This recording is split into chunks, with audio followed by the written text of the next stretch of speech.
Здравейте на всички! Много се радвам, че си имаме толкова специален гост с толкова важни неща, които има да ни разкаже. И съм много благодарна, че това ще остане и записано, така че много хора да могат да го достъпят, защото наистина темите, изследванията и изобщо целият този задълбочен труд, който са положили професор Донев и екипът на Института за изследване на изкуствата, заслужава внимание, заслужава да остане в историята и може да бъде плод на много нови изследвания от тук нататък. Така че благодаря, че сте с нас, професор Донев. И заповядайте. Благодаря. Благодаря за поканата.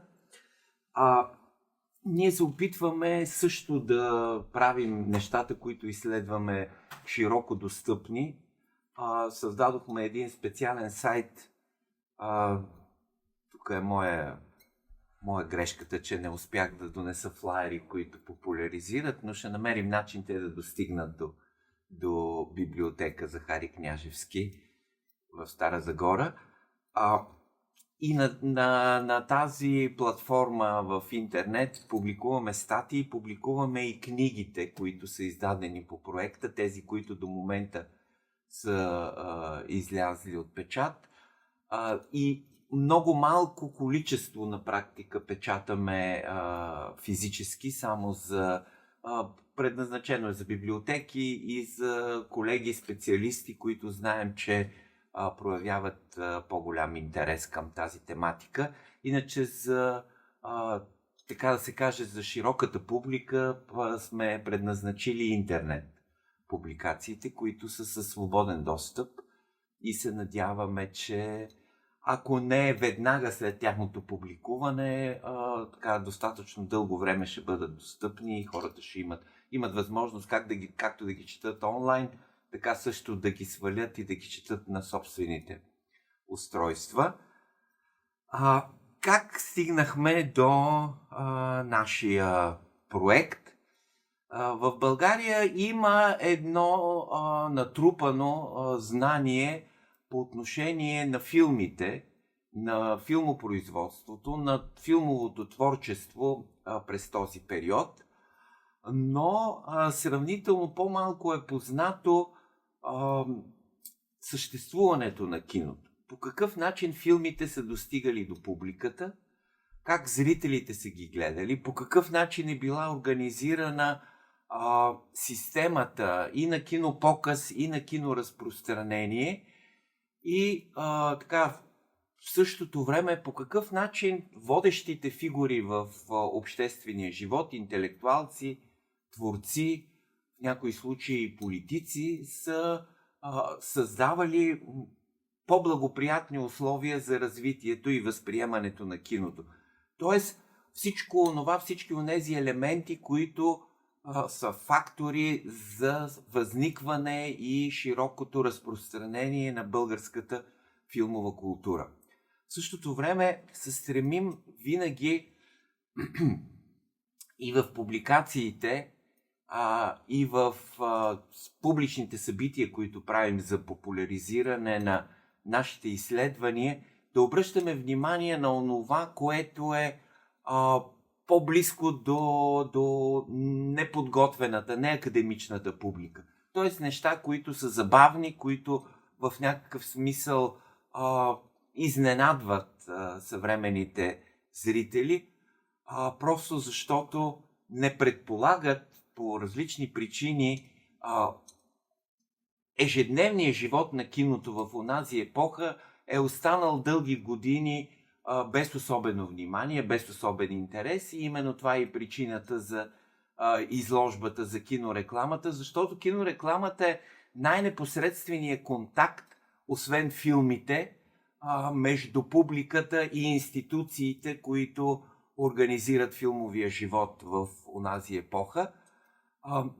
Много от филмите в наше време също така са достъпни, тъй като голяма част от старите филмите точно в периода, с който ние се занимаваме, 20-те и 30-те години, първо, че те са много, в по-голямата си част, много по-добре и пълно запазени в сравнение с предишните 2 десетилетия и половина от възникването на киното.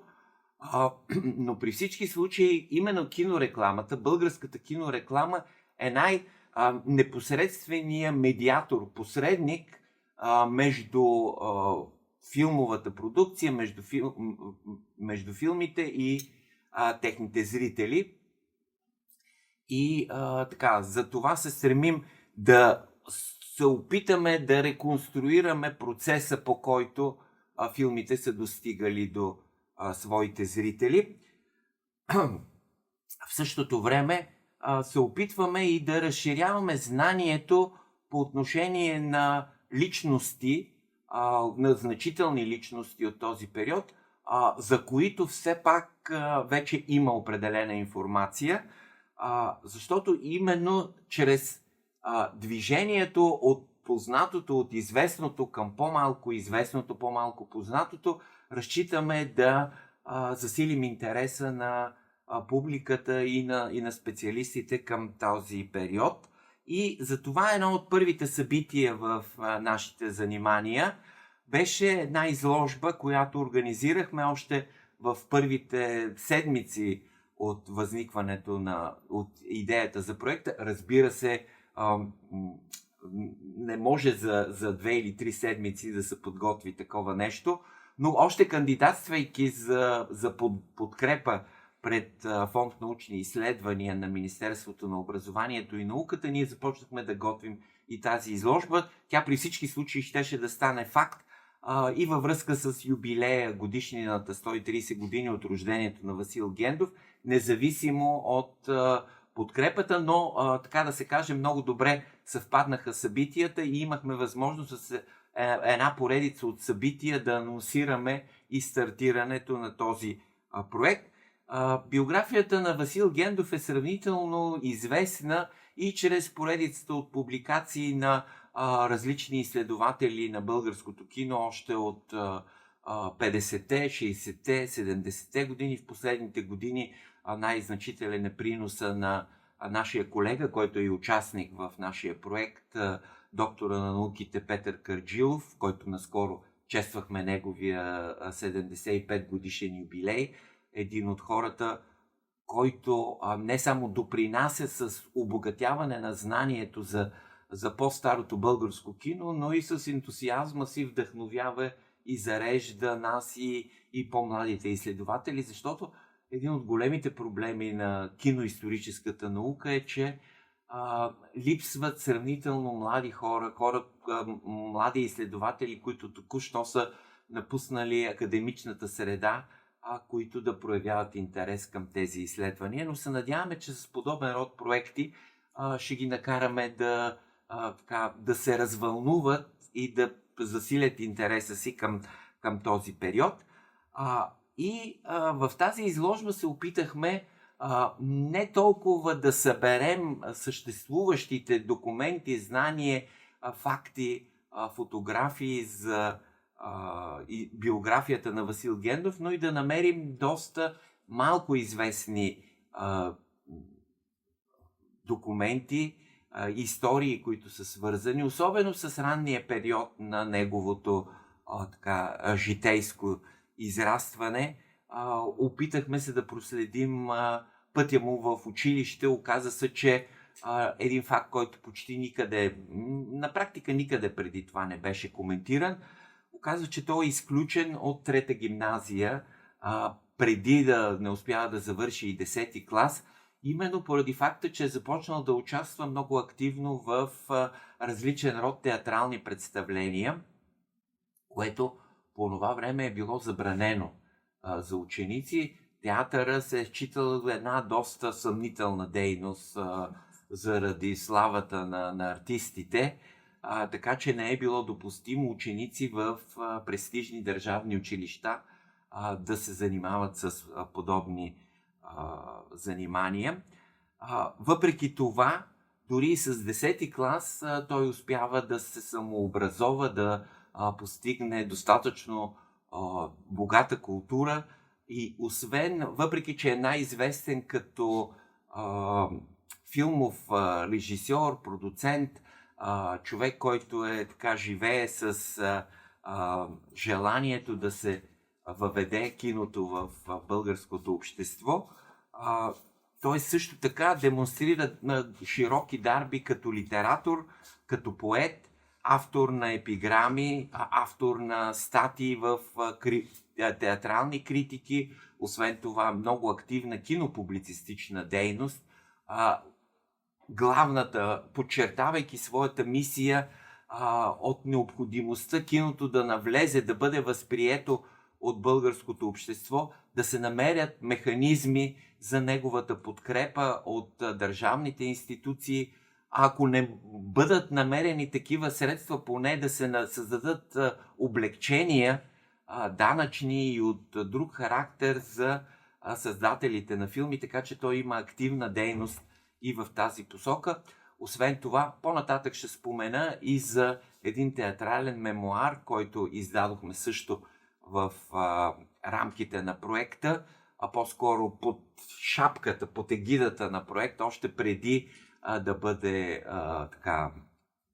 обявено неговото финансиране. Това е мемуар, свързан с театралната дейност на Васил Гендов като организатор, директор и режисьор на една независима пътуваща театрална трупа, която има важно значение и за неговата реализация като филмов автор. И именно за тази своя театрална трупа Гендов е написал някъде повече от 10 театрални пиеси на най-различни теми, на най-различни сюжети. Отделно е направил и собствени драматизации на литературни произведения, включително и драматически сценични версии на някои от популярните филми в този период. Това е един интересен факт, който също е малко популярен. Много от тези пътуващи трупи в онова време са правили за сцена версии на популярни филми, които са били, и тези представления са били едни от най-гледаните представления на тези пътуващи трупи. Между другото, тази практика и сега се възстановява. Появяват се подобни театрални спектакли, които стъпват върху филмови текстове, върху сценарии на филми, което не е съвременно откритие, а още през 20-те и 30-те години е практикувано от независимите театрални трупи. Също така важен акцент беше допълнителните доказателства, които намерихме за обосноваване на точната дата или по-скоро точния период, в който е създаден първия български игрален филм Българан е галант. Съпоставката между два периода, в които Васил Гендов получава своето актьорско образование. Първият през 910 година в Виена и следващия през 914 година в Берлин. Са основанието, защото Гендов навсякъде споменава, че е направил Българан е галант след като се е върнал от чужбина, но и поради тая причина смесва и тези два периода. Той наистина след завръщането си 910 година наистина е имал идея и даже е репетирал с една своя братовчетка, която също е учила актьорско майсторство в Виена. Това са все факти от неговия мемуар, който беше издаден преди около 10 години от Българска национална филмотека, но реалният период, в който се създава Българан е галант, е след второто му завръщане от чужбина, след обучението му в школата на големия германски режисьор Макс Райнхард в Берлин, когато именно след това завръщане кандидатства и за стажант актьор в Народния театър и където се запознава с актрисата Мара Миятева, която изпълнява и главната роля в Българан е галант. Така че още повече се затвърди тезата за точния период, в който е създаден първия български филм и опровергаване на аз не бих ги нарекал преувеличение или твърде голямо подчертаване на собствения принос, това изместване с 4 години по-рано на датата на първата прожекция и създаването на филма Българан е галант, колкото на несигурната памет и на при всички случаи естественото човешко желание винаги да представиш своя принос в така колкото се може по-благоприятна светлина. Най-съществените открития, които бяха свързани с тази изложба и с изследванията ни в този период, са свързани с един филм, който има в някакъв смисъл мистериозна съдба в историята на българското кино. Това е филма Бай Ганьо, създаден от Васил Гендов в сътрудничество с първото подобно обединение в българските условия, създаването на една кооперация, която обединява и така малките финансови приноси, но и творческото участие на една група около 10 човека, повечето от тях артисти в пътуващи театрални трупи, които едно от условията за учредяването на кооперацията, че срещу малкия финансов принос, който ще дадат участниците в кооперацията, те ще получат възможност да изиграят роли в бъдещия филм. С така големи финансови усилия и с привличането и на по-значителен един, така да го наречем, спонсор и участник в снимките, един българин, който е пенсиониран военен, който се завръща в България след участието си в Първата световна война с една значителна така пенсия, финансови възможности, и той е основният така финансист във филма и изиграва ролята на българския студент във Виена. Именно неговото участие позволява за тази продукция да бъдат заснети и на оригиналните места на действие, епизодите, свързани с приключенията на Бай Ганьо във Виена. Какво имам предвид под мистериозна съдба? Дълги години се считаше, че филма Бай Ганьо на Васил Гендов е непълен. Тоест, това е някакъв фрагмент, изгубени са някакви части, което е в първия елемент, който ни караше да се съмняваме в тази версия, е, че самото копие на филма е предадено при национализацията, когато всички собственици на филм, не само на киносалони, не само на разпространителски фирми, но и всички, които са притежавали филмови завършени филмови копия, са били задължени от този закон да предадат материалите на държавата. И самия Васил Гендов е успял, на практика той предава само 2 от своите филми. Това е Бай Ганьо и Любовта е лудост. Всички останали негови 11 филма, т.е. останалите 9, са унищожени по време на бомбардировките, които попадат в дома, в семейното жилище на фамилията Гендови, което се е намирало на булевард Дондуков. По-нататък ще спомена защо толкова дълго остава загадка и не се реконструира в пълния си вид филма, който в продължение на няколко десетилетия е показван по няколко пъти. Фактически показа му пред публика не е толкова чест. Именно като причина за това се обяснява неговата непълнота. И той е показван в една доста странна последователност на сцените, което поради начина, по който е бил съхраняван, благодарение на в рамките на нашите изследвания и издирването на материали за изложбата, попадахме на оригиналния филмов плакат, който е създаден за разпространението на филма в киносалоните. И на този плакат, освен един кадър от филма, портрет на Бай Ганьо,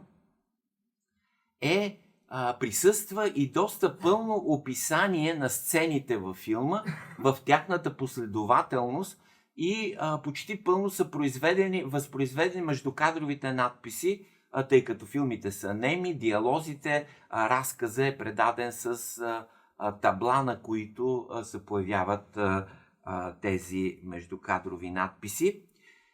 И въз основа на този плакат и на последователността на тези надписи се опитахме да подредим наличния материал който съществува запазен в Българска национална филмотека, и се оказа, че имаше пълно съвпадение между кадрите, между откъсите, които се смятаха за непълни, фрагментарни от филма, и последователността на филмовите надписи. За вас като хора, които познавате, работите с такъв текст като произведението на Алеко Константинов, ще разберете и още един детайл, който е обърквал нашите колеги преди това. Васил Гендов разказва историята на Бай Ганьо в последователност, която е различна от последователността на Алеко Константинов. Той започва своя разказ с селото, Казанлъшкото село, в което е резиденцията на Бай Ганьо, който получава телеграма от своите приятели Гочуло, Дочуло, че предстоят избори и те трябва бързо да се организират, да създадат партия, с която да участват на изборите. Виждате, че българската история в последните 100 години непрекъснато се повтарят едни и същи събития, едни и същи феномени. И след това, на практика, онова, което при Алеко е втората част на неговия роман, така да се каже, перипетиите с участието на Бай Ганьо в българската политика, във филма на Васил Гендов е преместено в началото, което също е обърквало нашите колеги, които са се опитвали да създадат някаква последователност в материала. Те не са били много последователни, но накрая ще спомена каква е нашата хипотеза за този отказ до край да се изследва филма. Освен това, открихме плаката всъщност беше идентифициран в личното досие на артиста Стоян Попов. Това е известният детски писател Чичо Стоян, Сърдитко, Дайте ми чорапи, дайте ми обуща и така нататък. Един от най-популярните детски писатели в историята на българската литература, който изпълнява във филма на Васил Гендов и главната роля на Бай Ганьо. Там открихме и паспорта, в който са записани точните дати за пътуването в Виена, когато са извършени снимките. Тоест, също така беше в същото досие беше открито и писмото, с което кооперация Янтра, която е създадена за производството на филма, кани Чичо Стоян за участие във филма, като му обещава, че ще му плати всички разноски, така своеобразни дневни.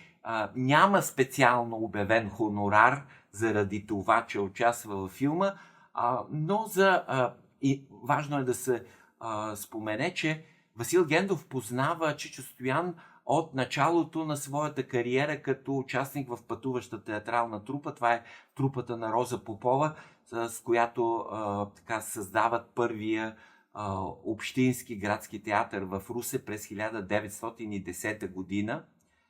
Чичо Стоян е съпруг на актрисата Роза Попова и своеобразен директор, менеджер на трупата, така че още от тогава Васил Гендов и Стоян Попов са имали добри отношения, добър контакт.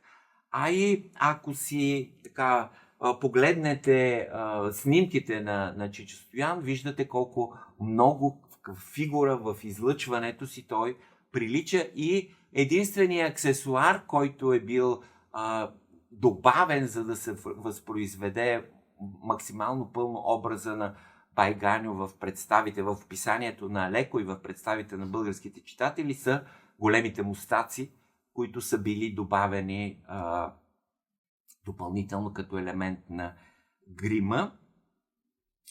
Успяхме да възстановим филма, да възпроизведем пълните междукадрови надписи, които през цялото време са съществували точно в определена последователност, която са били върху плаката, но никой от колегите в филмотеката по това време, според нас, не се е осмелил да подреди филма по този начин, защото по нашите проучвания този филм не е бил особено лицеприятен за политическата ситуация, която възниква в България след 1944 година, тъй като филма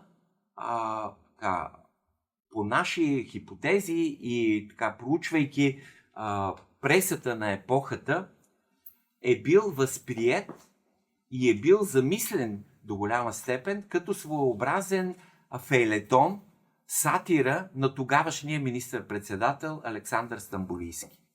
В много от сцените могат да се намерят аналогии с поведението на Александър Стамболийски, известните му женски похождения, също така спецификата на неговата реч, спецификата и на неговата кариера, политическа кариера, и именно с възпроизвеждането първо на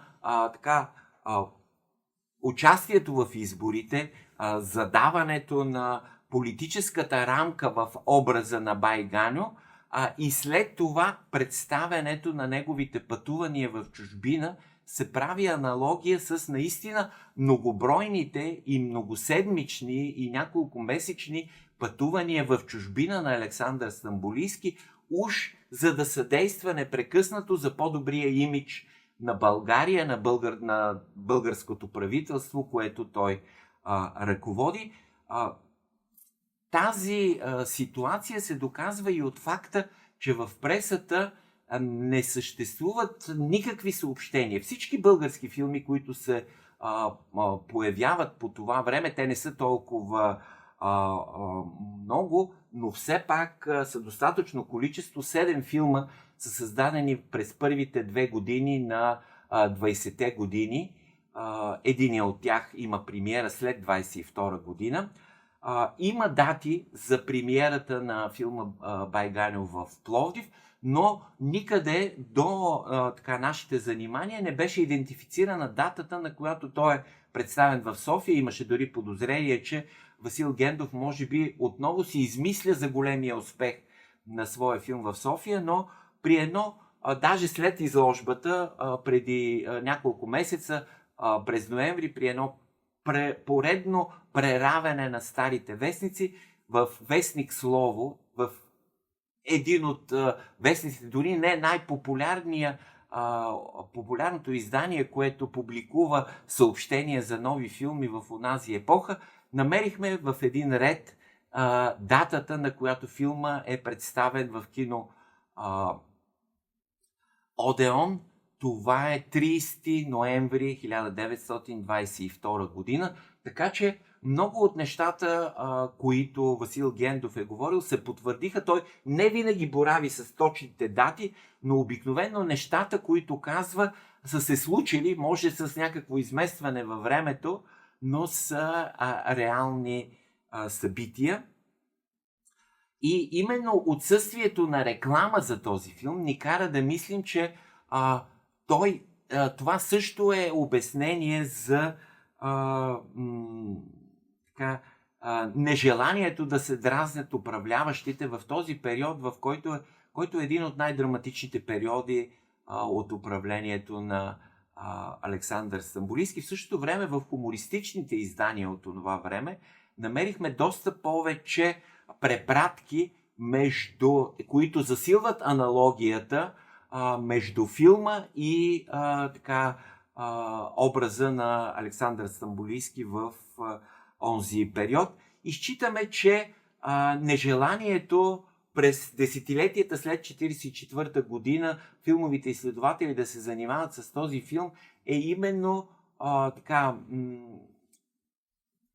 отказа да се навлиза по-дълбоко в тази тема, в този проблем, в период, в който Българския земеделски съюз е превърнал образа на Александър Стамболийски в свое знаме, в символ на борбата на земеделската партия срещу всички онези сили, срещу които се е борила и комунистическата партия, а и Българския земеделски съюз по това време е политически съюзник и единствената политическа партия, която съществува в България редом с комунистическата партия и участва в властта.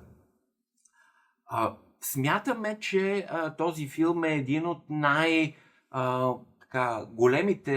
едно от най-големите художествени постижения на българското кино в този период и може би най-адекватният, най-цялостният, най-завършеният художествен продукт, който създава Васил Гендов със своите занимания в киното и заради така сравнително пълноценната реализация на идеите и на образите от произведението на Алеко Константинов, но и на голямата актуалност, адекватност на филма спрямо съвременната политическа ситуация. Споменах също за театралния мемуар, който издадохме, с който Васил Гендов разказва за своята театрална кариера. До това време беше известен и бяха публикувани откази и в последствие през 2016 година и пълния текст на филмовия мемуар. Но този театрален мемуар дълги години е преседявал в различни фондове, в Съюза на артистите. В последствие ние го получихме от архива на Народния театър, заедно с една колекция от изключително интересни снимки от различните пътуващи трупи, в които е участвал Васил Гендов. И какви са ценните неща, ценните идеи в този театрален мемуар? От него получихме представа за бита, производствените условия, продуцентските практики, бизнес моделите, които са използвали българските пътуващи трупи от онази епоха. А също така Гендов разказва доста убедително за финансовия успех, който са имали неговите театрални представления, и това ни кара да мислим, че именно средствата, които трупата под негово ръководство е реализирала от тези турнета, стоят в основата и на финансирането на филмите, които по-късно реализира. В най-активния период на дейността на неговата пътуваща трупа, това са 20-те години, той създава 7 от своите 11 филма, 7 игрални продукции. Също така в тези филми участва голяма част от артистите, които са участници в пътуващата трупа.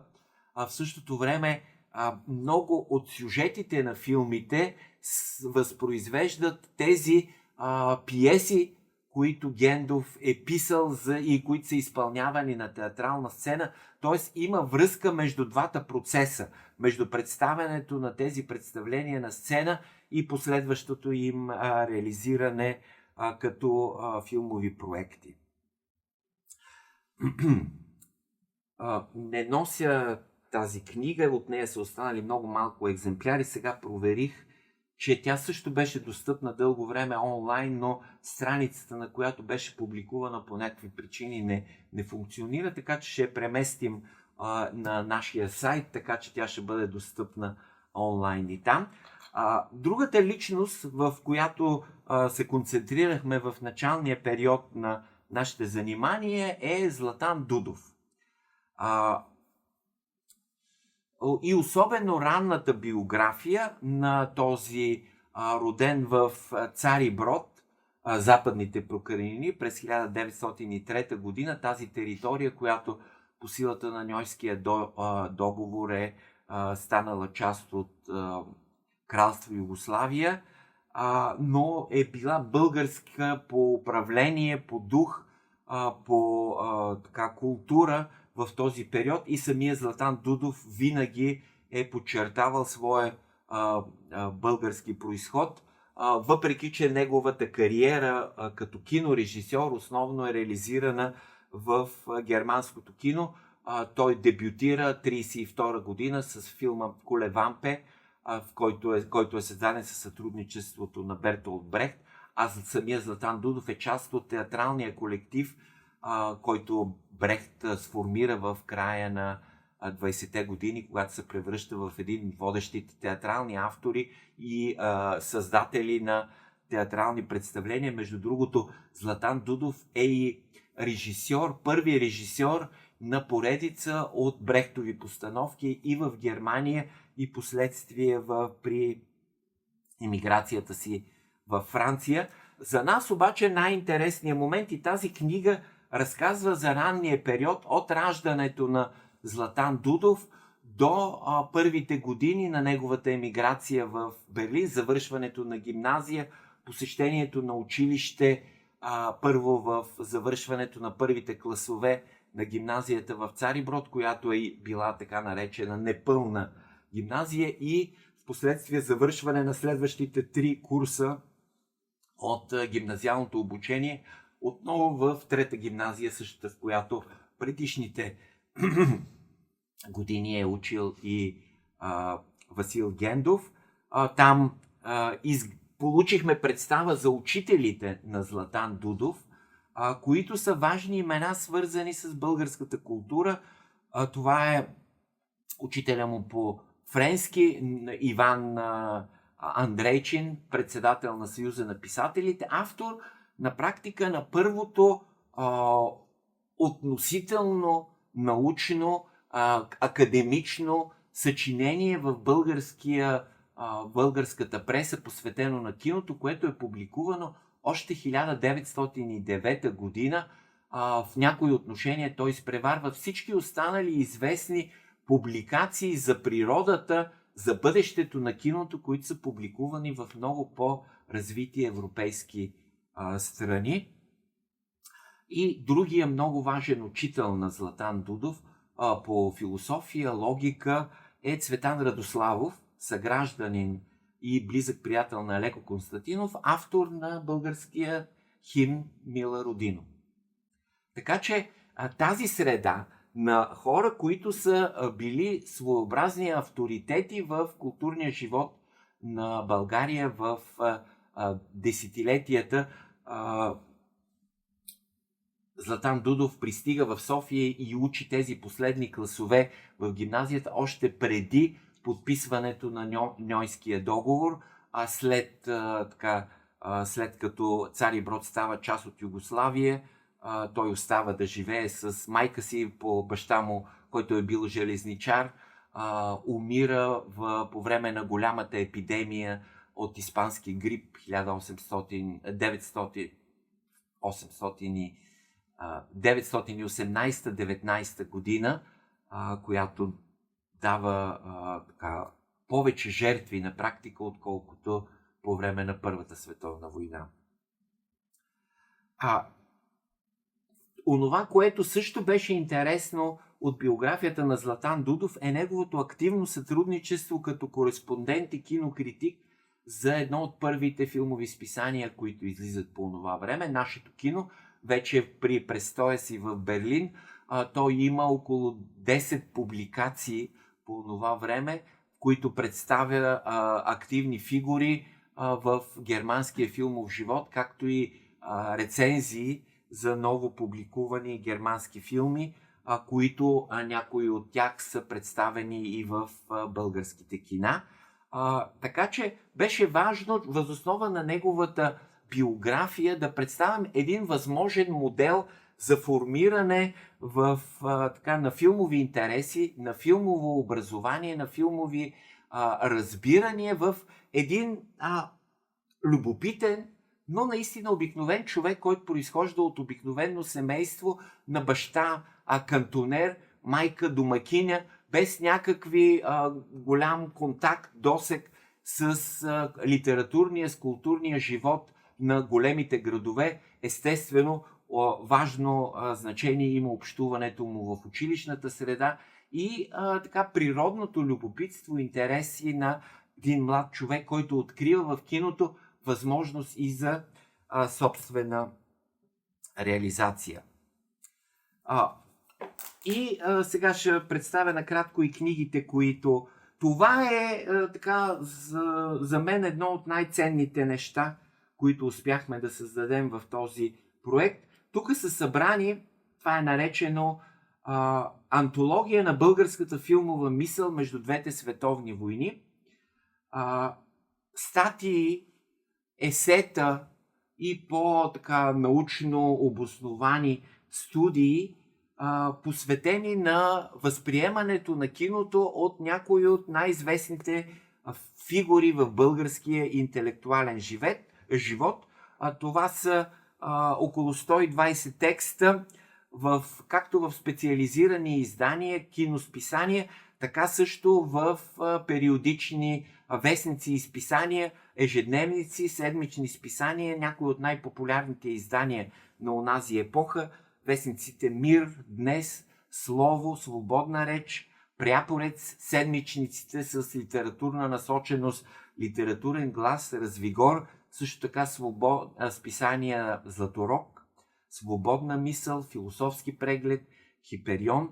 А сред авторите са както режисьори и имена, свързани с филмовия живот, като Васил Гендов, Златан Дудов, Петър Стойчев, също така продуценти, кинопроизводители, хора, които са свързани с музикалното оформление на филмовите представления, критици, някои от най-известните критици от онази епоха, Пантелей Карасимеонов, Антон Маринович, също така активна кинокритическа кариера има и писателката Фани Попова Мотафова, нейният съпруг, архитект, есеист Чавдар Мотафов, също така Петър Увалиев има активна кариера като кинокритик в края на 30-те, началото на 40-те години.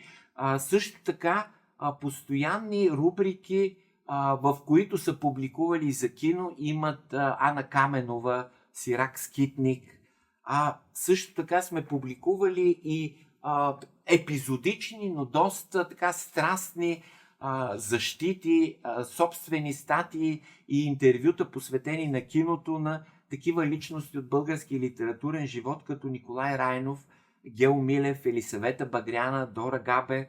Александър Балабанов е много активен коментатор на филмови събития. Също така Добри Немиров, председател на Съюза на българските писатели през 20-те и 30-те години. Един човек с много активен интерес към киното. Ангел Каралийчев, който също има епизодични изяви като кинокритик.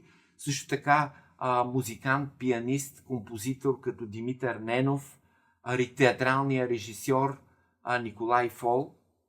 Въобще тази книга е изключително интересна и заради така пламенното, страстното защита на киното от най-видните фигури в българския интелектуален живот, но и заради възможността да видим колко много от тематиките, от споровете, от конфликтите между хората на изкуството, хората ангажирани с киното и тогавашните административни структури, политическата власт, наподобяват, създават усещането за аналогия с днешни проблеми, които имат дейността в областта на всички области на киното. Широко разнообразие от текстове. Опитали сме се да обхванем не всички текстове. Тук присъства може би 100. Напълно е, изключително богата.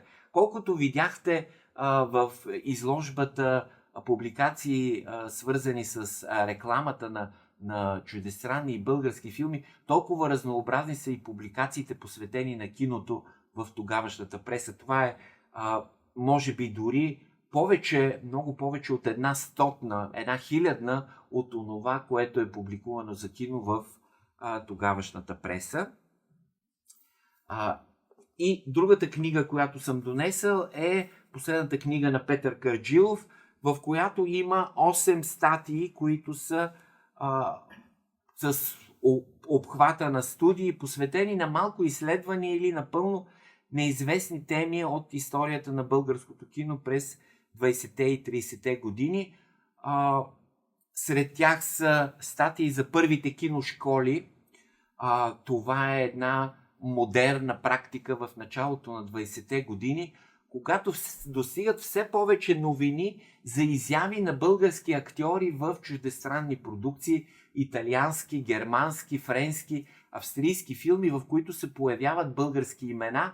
Част от тези филми се появяват на български екран и много от младите хора са така вдъхновени от идеята да направят филмова кариера, което в епохата на нямото кино е било доста лесно постижимо за хора, които не говорят езика на страната, в която се създават тези филми. И тези киношколи обещават именно такава възможност, разбира се, евентуално с надеждата, че и българското кино ще получи достатъчно голямо развитие, за да могат те да участват и в български филми, ако не успеят с кариера в чужбина.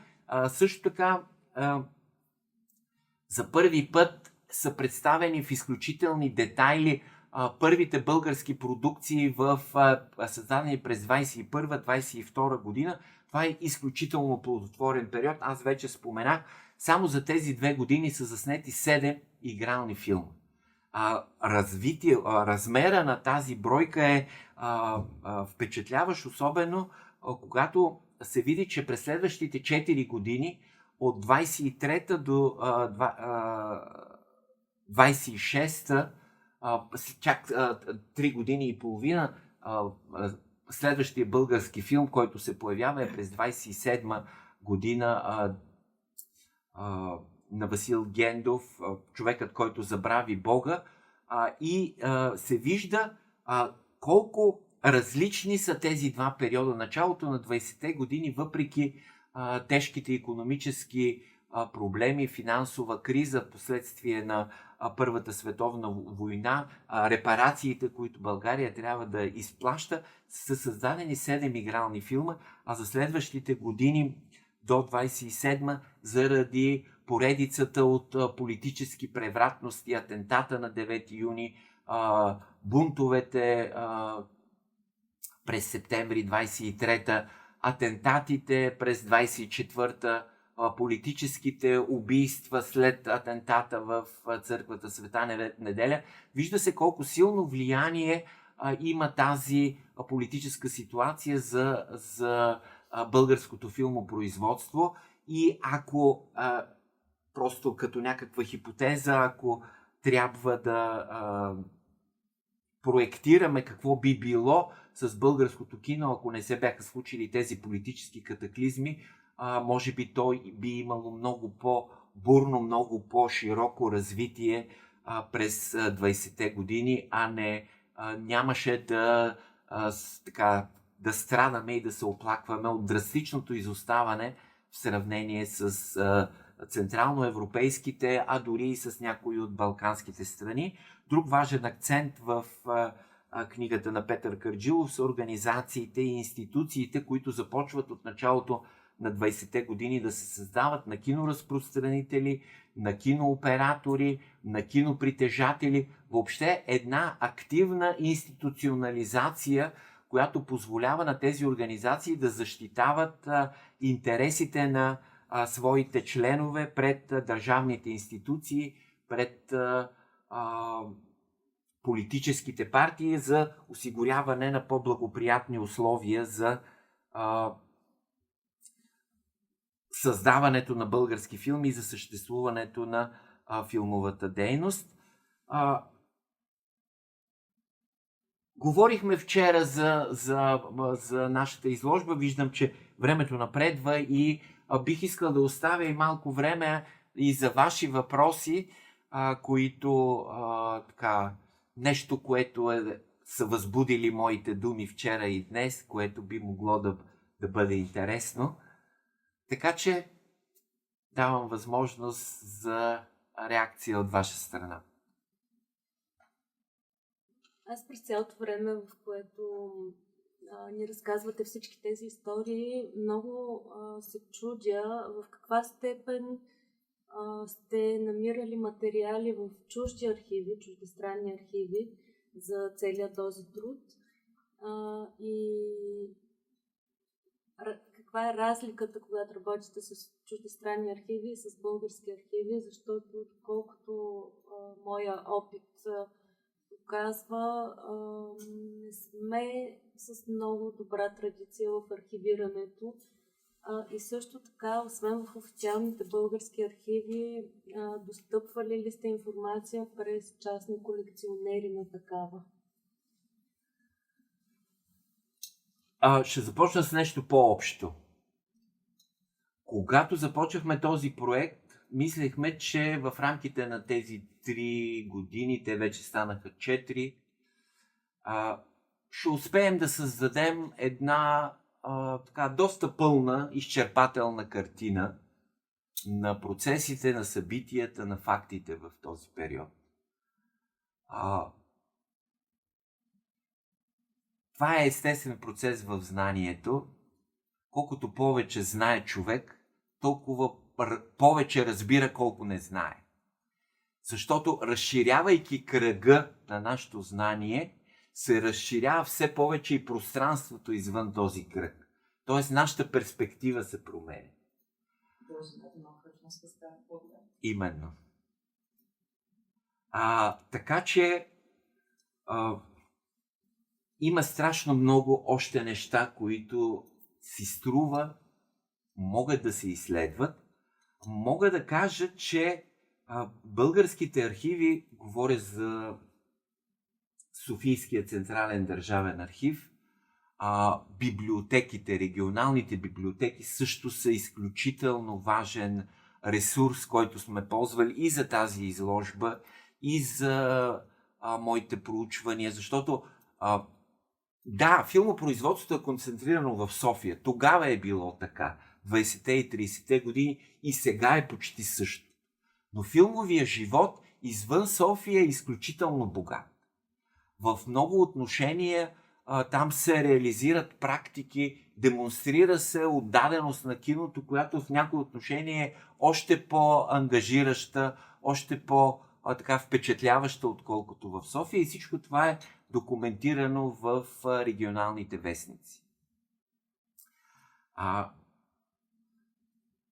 За времето, с което се занимаваме, аз мога да се равнявам последните 10 години и заради заниманията си с Златан Дудов, които датират наистина от преди 10 години, когато започнах, виждам все по-добрата организация на българските архиви. Изключително в много отношения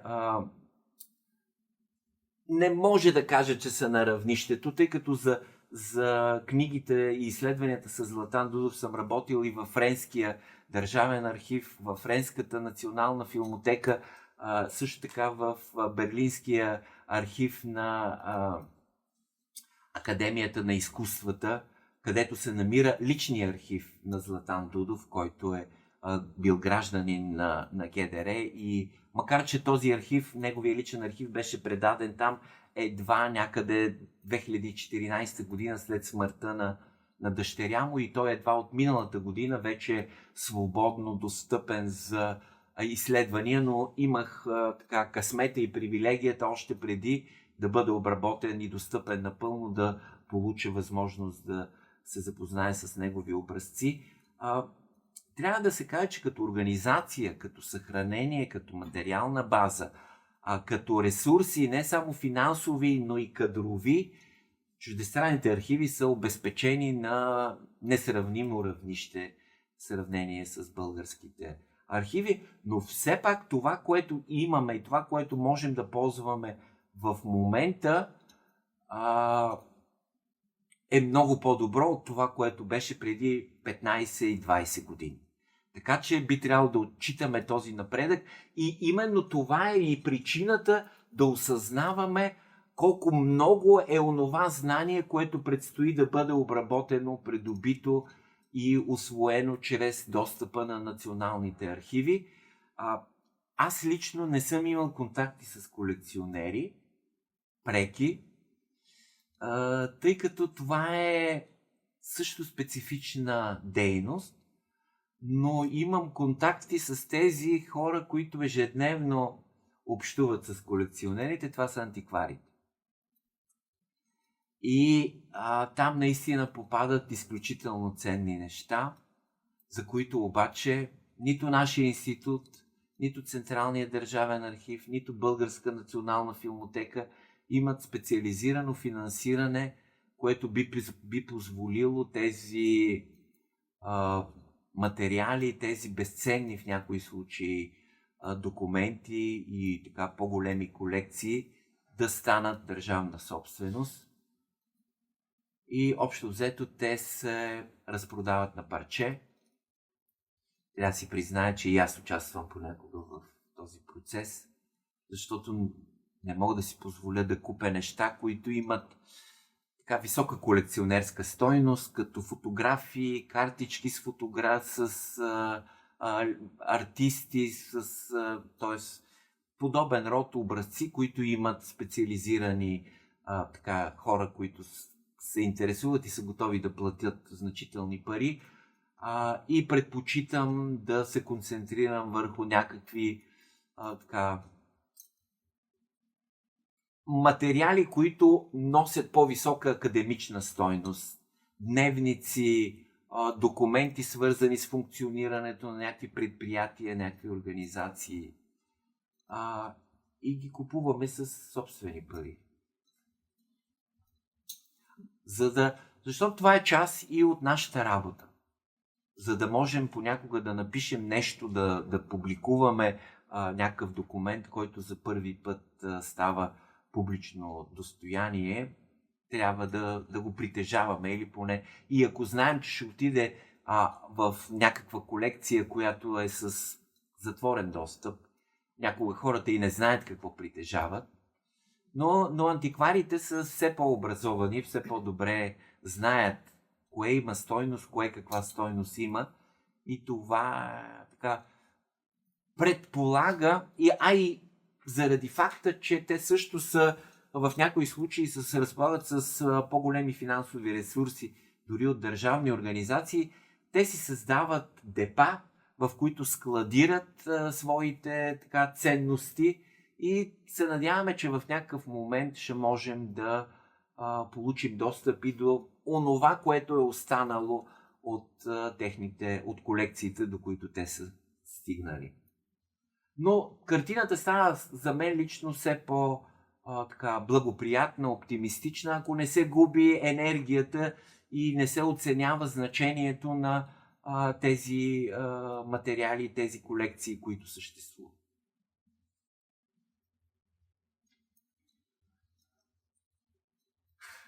Благодаря ви за интереса. Ако предполагам, че съм ви затрупал с много нови неща, които са трудни за усвояване и за подреждане, но надявам се, че като влезете и в нашите издания, ще допълните картината, която се опитах да пресъздам пред вас. Най-вероятно ще излязат още въпроси тогава. Да. И да се надяваме, че ще имаме възможност на някакъв следващ етап отново да представим това, което... Какво предстои за проекта? Ще има ли още издания? Има още 3 книги. Има една книга на нашата колега професор Андроника Мартонова, която ще се занимава с начина, по който азиатската филмова култура, колкото и ограничено, но все пак присъства на български екран, в българските издания по това време, главно чрез азиатски звезди, които участват в големите световни продукции. Има една много популярна актриса, Ана Май Лонг, която е голяма звезда на Холивуд, и на европейското кино. Има един японски артист, който също присъства в множество американски и френски филми, Сешо Хаякава. Има един арменски артист, който също, той включително присъства и в България, заради снимките на един от френските филми. Също така азиатски тематики, ориенталски сюжети са били едни от любимите на публиката в епохата на нямото кино. Те също присъстват активно в... още един том ще направим заедно с Петър Кърджилов за историята на киносалоните, някои от водещите киносалони от онази епоха и разпространителски практики в онази епоха, отношения между разпространители и киносалони, между български разпространители и техните чуждестранни партньори, опит да се възстанови максимално картината с така по-подробно представени на филмовия репертуар в онези десетилетия и едно сборно издание с така по-популярна насоченост, което сме нарекли Алманах, в което ще бъдат представени така концентрирано и в по-популярна форма различни теми, които някои от тях присъстват в тези книги, други не са достигнали академично ниво на представяне, но примерно мога да спомена един такъв сюжет. Ще се опитаме да картографираме поне киносалоните извън София, които са по-малко популярни, по-малко известни, по-малко публично, освен в регионални издания. Ще се опитаме да създадем една така по-пълна картина, най-малкото с имената на тези киносалони. И това ще бъде една покана и към местните изследователи, краеведи. Важно е какви са били хората, които са ги създавали. И като личности, и като финансови възможности, и като интереси. Има вече подобни първоначални изследвания за Хасково, например, на Веселина Озунова, която е един много активен изследовател на местната духовна култура в Хасково. Видин също така има един известен еврейски, не си спомням точно какъв му беше основният бизнес, но е създател на едно кино с така много активна филмова програма. Има негови интервюта в списанията, киносписанията от 30-те години. Шуменската филмова култура също е много популярна, добре известна благодарение на книгата на един местен кинолюбител Ростислав Бакалов. Пловдивската филмова култура благодарение на изследванията на нашия колега Костадин Костов. Така че очакваме Бургас също така. Очакваме повече такива местни издания, които да разширят картината на филмовия живот и наистина да подкрепят нашата теза за една цветуща филмова култура в България през 20-те и 30-те години.